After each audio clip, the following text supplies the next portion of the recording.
Morning, it's 8 o'clock on a Friday and I'm all set for the day. I started this channel because I was doing quite a lot of travelling and I thought that it would be nice to share some of those trips with everyone. The last two videos I think were just a little bit on the dry side, so I've decided to make it a bit more personal. Now, why was I doing all the travelling?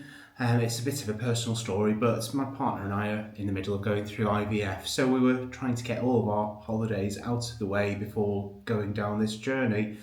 We're in the middle of the cycle just now, and unfortunately we've just had a negative pregnancy test this morning, which is really disappointing. But I suppose it's a good point to kind of start this little expose kind of video. What I think I might do is just take you a bit through the day and a bit about what we're doing, and over the next however long, maybe a few trips, day trips, that sort of thing, and hopefully a little bit of travelling as well. But I thought there's not a lot of things out there about a male perspective on IVF, which is kind of understandable. I've got the easier end of the situation, but I thought maybe some people would be interested. So here I am. Now it's time to face a normal day at work, so I'm just logged into the system and already my appointments are looking really full. The phone lines haven't even been switched on yet, and the majority of my same-day appointments have already gone. I'd like to thank the government for this, as they've been very instrumental in making sure that as many doctors as possible can leave the country, and they've also been encouraging people to retire early and to burn out and quit and go into other careers. So big thanks there to the government, big thanks to NHS England for making this possible, big thanks to all of our regulators and regulatory agencies who are infinitely compassionate and absolutely play no role at all in making doctors decide to quit, while apparently protecting patient safety. Good job, guys. Anyway, I've got a load of results and letters to run through just now. The boss is in already in the next room and he's cracking on doing the same. Not much to say, I better get doing some data processing. The phone lines have been on now for a whole 240 seconds, and that's all my appointments gone for the day. Again, big thanks to the government. Supply and demand is clearly working out really well here. We're actually quite a small practice with quite a lot of appointment availability compared to a lot of places. So I suspect most people in the country are experiencing very similar problems getting appointments, and most doctors are probably experiencing similar problems with not having enough appointments to give them. Let's get cracking with the day. What's a day? It's 8 p.m, 8:13 p.m, and I have finished my coffee finally. It lasted me the whole day, so it's good that I've got a nice big mug. It's been a bit of a rough one today. Lots of forms, lots of struggling with the NHS, struggling and not being able to get people through the hospital, lots more forms, results. Did I mention the forms? There's definitely been lots of forms. And yeah, just a really tiring day. On the plus side, it's kept my mind off everything, so I guess that's a good thing. Right, I think I've got a few more forms to do, a few blood test results to look at, a few letters to read, a couple of letters for personal independence for the Department of Work and Pension, and then that's me off for the weekend. I'll be carrying on going to the market in the morning, helping to set off, maybe a quick broadcast from there, and I'll chat more over the weekend. For now, I think that's me signing off because I'm just a bit tired and can't think particularly well. See you later. Bye.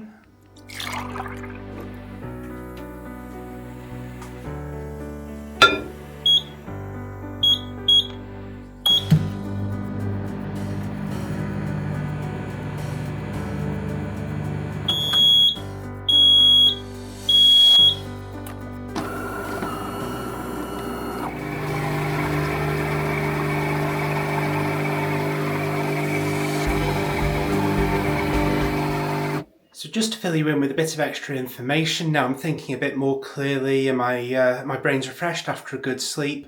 We started our fertility journey in Exeter in the NHS clinic. We were initially referred at around about the time just before COVID started, which I suppose was pretty exceptional, but then we've been messed around, passed from pillar to post over several years and really just had a very disappointing and frustrating experience. The people in Exeter were lovely, but unfortunately the service that they offered was anything but good. It was really disappointing, and I kind of wish that from the word go we'd had an honest discussion and been honestly advised that really NHS fertility care, at least in this part of the country, practically, realistically doesn't exist in any meaningful way, shape or form. If that had have happened, we could have chosen to go privately far sooner than we did and have been 5 years further along. That's a thought. Imagine having a 5-year-old at home rather than still being in the middle of the fertility treatment. But anyway, I work in the NHS. I trusted the NHS and my trust was maybe a little bit misplaced. On the plus side, it does mean that when I speak to my own patients, I can be a little bit more honest with them about what the situation is. Our initial treatment was IUI. We tried to have a go at that, and the first attempt failed because Tamsin had 4 follicles stimulated, which is too many to go for. I don't know if anyone remembers, but a few years ago there was the Octomumma case, and that resulted in a huge change in the law, and lots of people, I believe, have been quite severely harmed and damaged as a result of that. I must admit I do feel a little bit of resentment towards that person whose selfish actions have affected countless thousands, hundreds of thousands of infertile couples. But sometimes people aren't very rational and sometimes people are a bit selfish. After giving up on the local fertility services, we had a look at the same clinics privately, but the service that they were offering didn't seem particularly suitable for us. Things like being wide awake for egg retrieval, which is particularly brutal and particularly cruel, weren't available. We looked around and we looked at Prague for a bit. Clinics in Prague seemed far superior to the ones that we have over here, so we decided to go for some fertility treatments over there. I must say I was very impressed with them. They were very efficient, they were very quick, and they were massively cheaper than the UK services. Unfortunately, when you take into account things like flights and hotel stays, the prices tend not to be that much better, but the biggest problem is time off work, and I can't really justify keeping on taking 2.5 weeks off work to go over to Prague to have treatment unless I want to be sacked from my job. What that means is that we've now started looking at Bristol for their fertility services. We've got a friend who's going through fertility treatment in Bristol, and she's been very positive about the service that they offer. It's, again, hideously expensive, but then I think healthcare generally is. Often, thanks to the NHS, we don't appreciate just how expensive health treatment is in the UK. The rest of the world do know this kind of thing very well, but we sort of consider the whole health treatment to be free and probably don't value it half as much as we should do.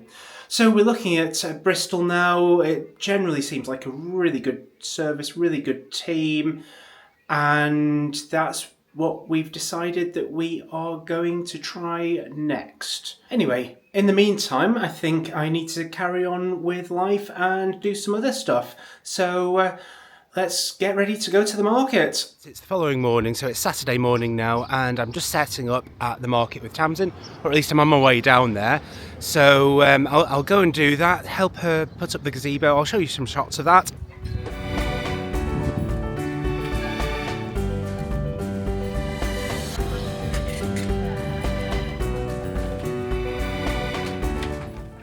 good job done. You can see the market behind, so that's us all set up. Now just hopefully there'll be some customers coming along so my partner can earn some money and we can go on holiday again.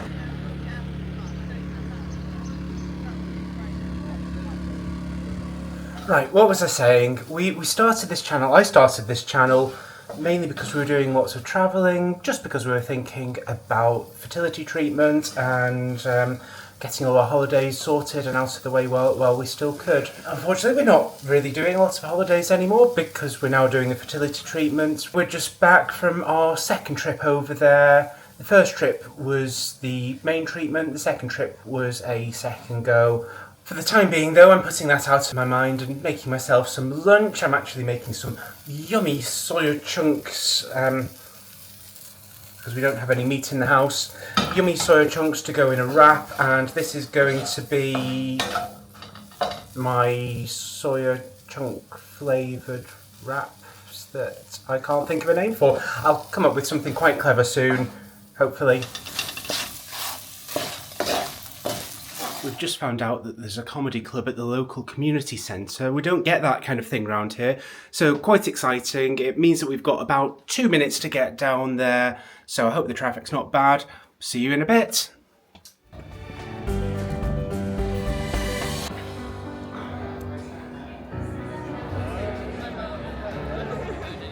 It's 11 o'clock and we're just back from the comedy club. It was a really fun evening out.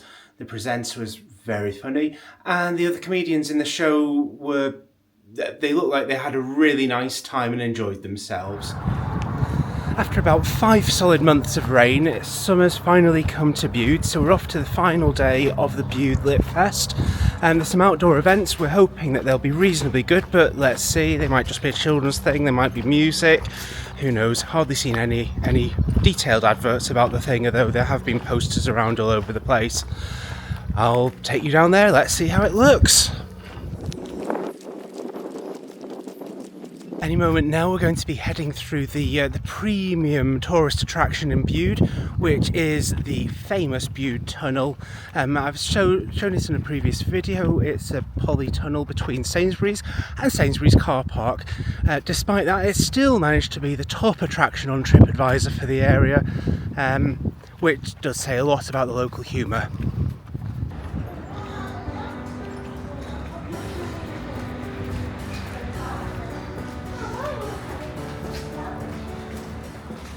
That's it in the distance. You can probably see it. You might even be able to hear it. They're playing music and I think there's some voices out there.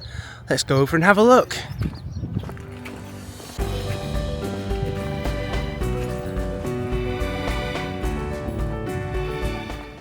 This is Nannymoors Bridge, an ancient, or at least really old bridge dating back, I'll have to check when it dates back to, but it's one of the local landmarks.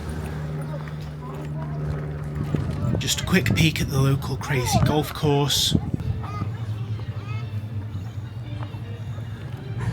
And here it is. It's perhaps a little bit less spectacular than I expected, but everyone seems to be happy enough and enjoying the sun, so I guess it doesn't really matter.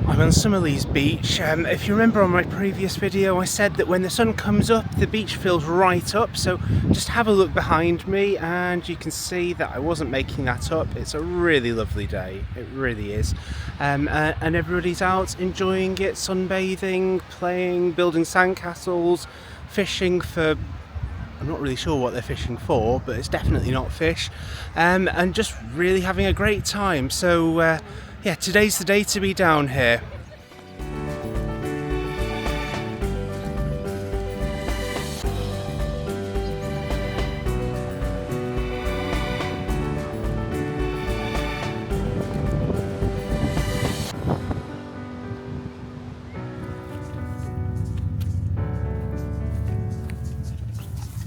Well, this video is already a little bit longer than I expected or planned, so I'm going to break it off here and split the video in two. The second part will be coming shortly.